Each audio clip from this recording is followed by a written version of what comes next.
ঘরের কিছু কিছু কাজ জমা হয়ে আছে, যে কাজগুলো আজকে সেরে নেব, এটাই আর কি গতকাল রাতে প্ল্যান করে রেখেছি। আসলে ওই যে প্ল্যান তো করে রাখি, কিন্তু সব কাজ তো আর প্ল্যান মতো করা হয় না, ওই যে ছোট বাচ্চা থাকলে যা হয় আর কি। আসসালামু আলাইকুম, কেমন আছেন আপনারা সবাই? আশা করছি আপনারা সবাই খুব ভালো আছেন। আলহামদুলিল্লাহ আমরাও না বেশ আছি। তো যেহেতু ঘরের কাজগুলো শুরু করব, এ কারণেই চিন্তা করলাম সকাল সকাল উঠে আগে এক কাপ চা খেয়ে একটু এনার্জি বাড়িয়ে তারপরেই ঘরের কাজে হাত দিব। আর এই তো এখন সকালবেলা উঠে আমি চা করতেছিলাম। তো চা করতেছিলাম আমি আর ছেলে, আমরা দুইজনই আর কি চাটা খেয়ে নেব। তো ওকে জিজ্ঞেস করেছিলাম রং চা করবো কিনা, তো বললো যে হ্যাঁ আম্মু রং চা করো। তো এই কারণে আমিও আর কি আজকে রং চাই করে নিলাম। আজকে আর দুধ চা করিনি। প্রত্যেক দিন দুধ চা খেতে তো বেশ ভালোই লাগে, মজা করেই খাই, কিন্তু পরবর্তীতে বেশ অনেক সমস্যা হয়। তো এই কারণে চিন্তা করলাম যে রং চাটাই খেয়ে নিই আজকে। তো এই কারণেই সকাল সকাল উঠে ওই যে রং চা, আবার ছেলে আবার কি দুইটাতে যদি সমান না হয় তাহলে বলবে আম্মু তুমি বেশি নিয়েছো, আমাকে কম দিয়েছো কেন। তো এরকম একটা অবস্থা আর কি, সে কারণে দুইটাতে একদম বেশি বেশি করেই নিয়ে নিলাম। আর ওই যে আমি তো মধু দিয়েই খাই, তো আমারটাতে একটু মধু দিয়ে দেব। আর ছেলে যেহেতু মধু দিয়ে খায় না, তো ওকে চিনি দিয়ে নেব। তো এই কারণে দুইটা বয়মি সামনে রেখে দিয়েছি, যে ওরটায় চিনি দিব আর আমারটা মধু দিব। আমার প্রিয় আপু ভাইদেরকে একটা পুরনো কথা স্মরণ করিয়ে দিই। আমার প্রিয় আপু ভাইয়ারা যারা আমার ভিডিওটা দেখা শুরু করেছেন কিন্তু একটা লাইক দিতে ভুলে গিয়েছেন, আপনারা চাইলেই কিন্তু একটা লাইক দিয়ে আমার ভিডিওটা দেখা শুরু করতে পারেন। আর হ্যাঁ, এই ধরনের ভিডিও যদি আপনাদের ভালো লেগে থাকে তাহলে কিন্তু আমার চ্যানেলটা সাথেই থেকে যেতে পারেন খুব বেশি ভালোবেসে। এই তো দুইজনের জন্য 2 কাপ চা, আর এই যে এখন বিস্কুটের বয়ম ধরেই নিয়ে যেতে হয়, কারণ ছেলে আমার একটু বিস্কুট খেতে বেশি পছন্দ করে। তারপরে বিস্কুট চা খেয়ে মোটামুটি আয়াতকেও খাইয়ে দিয়েছি। তো ওদের সবাইকে খাবার খাইয়ে পেট ঠান্ডা করে এদিক থেকে আমি গোসল করে নিয়েছিলাম। তো গোসল করে এবার চলে এসেছি বিছানাটা চেঞ্জ করতে, কারণ এত পরিমাণের গরম যে গোসল না করে আসলে টেকা যাচ্ছিল না। তো দিনের ভিতর কতবার যে গোসল করতে হয় তার তো কোনো হিসাব নেই। তো এই কারণেই চিন্তা করলাম গোসল করেই আর কি কাজ বাজ শুরু করব। আর এই তো এখন বিছানাটা তুলে নিয়েছি। আগে যে বিছানাটা বিছানো ছিল, তো বিছানার চাদরটা বেশ অনেকটা ময়লা হয়ে গিয়েছিল। তো এই কারণে চিন্তা করলাম বিছানার চাদরটাও আজকে চেঞ্জ করব। আজকে আমি আমার ঘরের বেশ অনেকগুলো কাজই সারবো। আজকে আমি আমার রান্নাঘরটাকেও ক্লিন আপ করব। তো রান্নাঘরটাকে একটু ডিপ ক্লিন করব আর কি। আমি তো প্রত্যেক দিনই হালকা হাতে মুছে রাখি, কিন্তু তারপর ওই যে হয় না, একবার তো একটু ডিপ ক্লিন করতেই হয়। তো এই কারণে আজকে একটু রান্নাঘরটাকেও খুব সুন্দরভাবে ডিপ ক্লিন করব। আর গতকালকে আমার বাসায় আর কি বেশ অনেক রান্নাবান্নাই হয়েছিল, এই কারণে চুলার অবস্থাও একদম মেসি হয়ে আছে। তো চিন্তা করলাম সব কিছু একদম সুন্দরভাবে ক্লিন আপ করে নেব। এদিক থেকে এই তো বিছানার চাদরটা তো পাতা হয়ে গেছে, এবার বালিশের কভারটাও আর কি দিয়ে দিলাম। এখন আমার প্রিয় কিছু আপুদের কমেন্ট পড়ব। আমার আপুরা অনেক বেশি ভালোবেসে আমাকে কমেন্ট করে, আর তাদের কমেন্টগুলো দেখলে আমার মনটা সত্যিই ভরে যায়। আমার প্রিয় একটা আপু কমেন্ট করেছিল লাইফস্টাইল বাই লাবণী পেজ থেকে। আমার আপু কমেন্ট করেছিল মাশাআল্লাহ অনেক সুন্দর ভিডিও, ইলিশ মাছ পটল দিয়ে রান্না করলে চালের রুটি বানালে অনেক মজাদার। আমার আপু তোমাকে অসংখ্য ধন্যবাদ, তুমি যে তোমার মূল্যবান সময় থেকে কিছুটা সময় বের করে আমার ভিডিওটা দেখেছো। এদিক থেকে বিছানার চাদরটা আমার চেঞ্জ করা হয়ে গিয়েছে। আর এখন এই তো আমি আমার আলমারিটাও আজকে গুছিয়ে নেব। আলমারিটা এই যে গুছাই, আবার দেখা যায় ওদের আব্বু তারপরে জিসান এরা এক একটা জিনিস এক এক সময় টান দিয়ে নিয়ে নেয়, আর সম্পূর্ণ কাপড় চোপড়গুলো একদম নষ্ট করে দেয়। আমি তো ভাঁজ ভাঁজ করে রাখি। তো সে যাই হোক, এখন আর কি বাচ্চা কাচ্চা থাকলে তো হবেই। আর বাচ্চা কাচ্চার কথা আর কি বলবো, আপনাদের ভাইয়াও তো ওরকমই আর কি, এক ধরনের বাচ্চাই বলা যায়।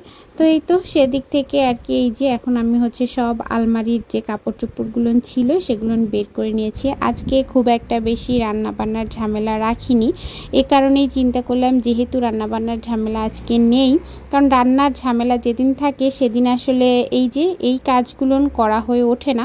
তো এই কারণেই আজকেই হচ্ছে এই যে সব কিছু নিয়ে বসেছি। দেখেন কত কিছু যে হয়েছে, এগুলো আমি কতক্ষণে যে আর কি ভাজ করে উঠাবো আর কতক্ষণে যে শেষ করবে এই কাজ সেটা আমি জানি না। তার কারণ হচ্ছে কি, এই যে আমার আয়াত তো দেখা যাবে একটু পরই কান্নাকাটি শুরু করে দেবে, এটা ফেলে আমাকে তারকে সময় দিতে হবে। আবার দেখা যাবে আর আমি তো এই যে তখন আমি আবার এই কাজগুলো হাত করে একটা তাকের ভিতরে রেখে দিই। মানে আমার তাকটা আলাদা থাকে, আপনাদের ভাইয়ের তাকটা আলাদা থাকে, আর জিসানেরটা তো এখানে বেশি একটা থাকে না। জিসানেরটা জিসানের রুমের আলমারিতেই থাকে আর কি। তো এই কারণেই দেখা যায় যে খুব বেশি একটা প্রবলেম হবে না, যখন যার যে জিনিসটা দরকার হবে সেটা সে পেয়ে যাবে। কিন্তু তারপরও এদের কাজই ওইটাই যে একটা টান দিয়ে বের করতে গিয়ে অন্য অন্য জিনিসগুলো নষ্ট করে ফেলে। যাই হোক, এদিক থেকে আমি হচ্ছে আমার যে 3 পিসগুলো ছিল সেগুলো হচ্ছে একটা সাইডে রেখে দিলাম সুন্দরভাবে, আর আমার যে লেগিংস প্লাজো এগুলো যেগুলো আছে সেগুলো একটা সাইডে রেখে দিলাম। এতে করে আর কি যখন যেটা লাগে বের করতে অনেক বেশি ইজি হয়ে যায়। আর এই তো এই যে গুছানোর কাজ তো আমি করছি। আর এখন হচ্ছে এই যে দেখেন এগুলো সব আমি হচ্ছে যদি ক্যামেরা অন করে ভাঁজ করতে যেতাম, ক্যামেরা অন করে যে কাজটা আপনি দেখা যাবে 5 মিনিটের ভিতর করতে পারবেন, সেই কাজটা আপনার না হলেও 15 মিনিট সময় লাগবে। আর এ কারণেই আর কি আর ক্যামেরা অন করে করিনি, কারণ আমার বাচ্চাটা কোন সময় না জানি কান্না করে দেয়, এই ভয়টাই আমার মনের ভিতরে কোনো একটা কাজে হাত দিলে তখন আর কি লাগতে থাকে। আর এই তো এদিক থেকে আপনাদের ভাইয়ার যে প্যান্টগুলো ছিল ফুল প্যান্টগুলো এক সাইডে রেখেছি, তারপরে হচ্ছে গেঞ্জিগুলো এক সাইডে রেখেছি, আর শার্টগুলো আলাদা একটা সাইডে হ্যাঙ্গার করে রেখে দিয়েছি আর কি, যতটুকু গুছাতে পারি আর কি। আর এই তো বাসায় পরার যে লুঙ্গিগুলো তারপর টাওয়ালগুলো থাকে সেগুলো এই যে সাইডে সামনের দিকে করে রেখেছি, যাতে সেগুলো লাগলেই হাতের নাগালে আর কি পেয়ে যায়। আমার আরও একটা প্রিয় আপু কমেন্ট করেছিল আকিব রাফিদ মাম ব্লগস থেকে। আমার প্রিয় আপুটা কমেন্ট করেছিল, আপুমণি লাইক দিয়ে শুরু করলাম আমি প্রথম, মানে ওই ভিডিওটা আমার আপু প্রথম দেখেছিল আর কি, সেটাই বলছিল। তো আমার প্রিয় আপু, তোমার ভিডিওগুলো আমি দেখি, মাশাল্লাহ আমার খুব ভালো লাগে, একদম মন ছুঁয়ে যায়। আছে না কিছু কিছু আপুদের ভিডিও দেখলে দেখবেন মনে হবে যে আপু এই কাজটা অনেক সুন্দর করে করছে, মানে একটা কাজের আর কি আগ্রহ বেড়ে যায় এরকম একটা।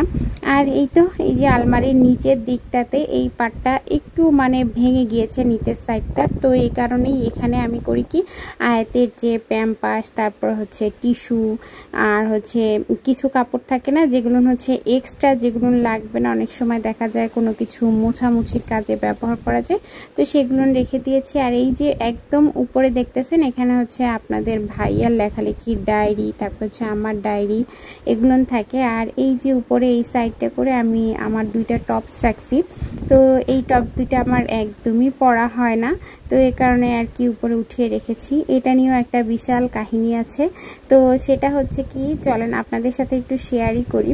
ওটা হচ্ছে আমি ওই টপসটা যখন আর কি আমার আম্মু কিনে দিয়েছিল, তো একটা ভাইয়ের হাতে আনিয়েছিলাম, তো সেটা হচ্ছে ওটার হচ্ছে হাফ হাতা করে আর ফুল হাতা উপর একটা কোটি আছে, তো সেই হাফ হাতাটা পেয়েছিলাম, ফুল হাতার যে কোটিটা সেটা আর পাইনি, এই কারণে ওই টপসটা আমার আর পরা হয়ে ওঠে না।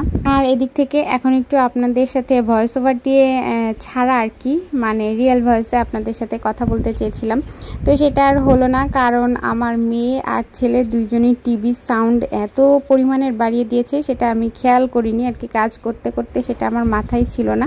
তো এখান থেকে আমি আপনাদেরকে বলছিলাম যে এক সাইডটা আমি আর কি কমপ্লিট করেছি আজকে গুছানো, অন্য সাইডটা গুছানো কমপ্লিট হয়নি, তো সেই সাইডটাও আমি হচ্ছে কালকে যখন সময় পাবো তখন আর কি গুছিয়ে নিব, সেটাই আপনাদেরকে বলছিলাম আর কি। আর এখন এই তো এখন চলে এসেছি, এই যে বললাম না যে আমার চুলাটা অনেক বেশি মেসি হয়ে আছে, কালকে অনেক রান্না বান্না করা হয়েছিল, কিন্তু আমার শরীরটা এত বেশি টায়ার্ড ছিল যে আমি আর কি এগুলো কিছু করিনি। আর তার থেকেও বড় কথা চিন্তা করেছিলাম যে আমি পরের দিন সকালবেলা করেই একদম এই কাজগুলো নিয়ে হাত দিব, যার কারণেও আর আলিশা করে করা হয়ে ওঠেনি। ওই যে একটা জিনিস হয় কি, যে কাজটা করি তখন তো করতে ইচ্ছা করে, তারপরে আবার যখন দেখা যায় কোনো কারণে যদি একটু ঢিল দিয়ে দিই তারপরে করতে অনেক বেশি আলসামি লাগে আর কি। তো এই তো বললাম রান্নাঘরটা আজকে একটু ডিপ ক্লিন করব। এদিক থেকে আমার খুব বেশি একটা তেল চিটচিটে আমি হওয়ার আর কি চান্স দিই না, তার আগেই দেখা যায় এই জায়গাগুলো আমি খুব সুন্দরভাবে পরিষ্কার করে রাখি প্রত্যেক দিন আলতো হাতে, কিন্তু তারপরও দেখা যায় যে এই যে একটু ডিপ ক্লিন তো করতেই হয়। এই কারণে এই যে বক্সগুলো আছে, মানে যে কাউন্টার টপ, তারপর হচ্ছে পাশে যে ড্রয়ারগুলো আছে সবগুলো আমি আজকে সুন্দরভাবে একটু ক্লিন করে নিব। ভিতরে আমার আয়াত কান্নাকাটি শুরু করে দিয়েছিল, তো আমি তখন চলে গিয়েছিলাম তাকে ঠান্ডা করতে। এরপরে দেখলাম যে আর কি আমার অনেক বেশি লেট হয়ে যাচ্ছে, ওদেরকেও খাবার দাবার দিতে হবে, তো সে কারণে আমি হচ্ছে আর ভিডিওটা শ্যুট করতে পারিনি। এরপরে আমি হচ্ছে যে নিচের যে ড্রয়ারগুলো থাকে সবগুলো খুব সুন্দরভাবে আমি হচ্ছে ক্লিন আপ করে রাখছি। আর এরপর এই তো কিছু থালাবাটি ছিল সেগুলোও আমি হচ্ছে এই তো এখন ক্লিন আপ করে দিতেছি।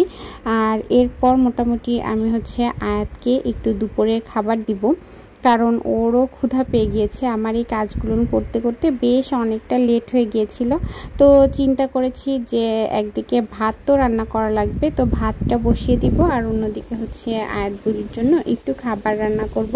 তো দেখি হয়তো বা একটু সিমাই রান্না করে দিব, এরকমটা আর কি চিন্তা ভাবনা করেছি। আর ভাতের চালটা ধুয়ে রাখলে একটু পানি দিয়ে কিছুক্ষণ 10 মিনিটের মতো ভিজিয়ে রাখলে বেশ ভালো হয়, ভাতগুলো অনেক বেশি ঝরঝরা হয়।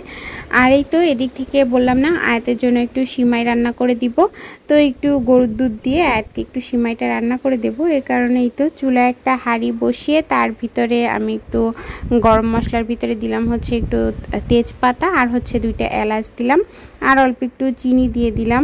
তারপরেই তো সিমাই যেভাবে রান্না করা আর কি, দুধটা ফুটে উঠলে তারপর নামিয়ে নেব। ওদিক থেকে তো ছেলে মেয়ে দুইজনই এত চিল্লা পাল্লা ঘরের ভিতরে শুরু করে দিয়েছে যে কি বলবো, মানে ভাষায় প্রকাশ করার মতো না। মাথা পুরো আর কি গরম হয়ে থাকে, এক কাজে হাত দিলে সেই কাজটা শেষ করতে না পারলে আমার ভিতরে যে কেমন একটা লাগে সেটা আর কি বলবো, মানে অনেক বেশি খারাপ লাগে আর কি, মানে কেমন যেন একটা ফিল হয়, সেটা আর কি বলে বোঝাতে পারতেছি না। যাই হোক, আয়াতের সিমাইটা রান্না করা হয়ে গেছে, এখন আমি একটু ঠান্ডা করে নিব আর কি, তারপরে মোটামুটি আয়াতকে খাইয়ে দিব।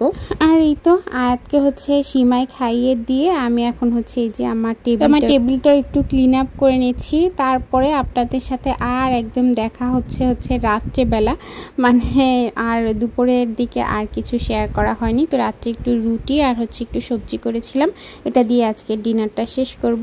তো আজকের ভিডিওটা এই পর্যন্তই। আপনারা সবাই খুব খুব খুব ভালো থাকবেন, আমাদের জন্য দোয়া করবেন। আল্লাহ হাফিজ সবাইকে।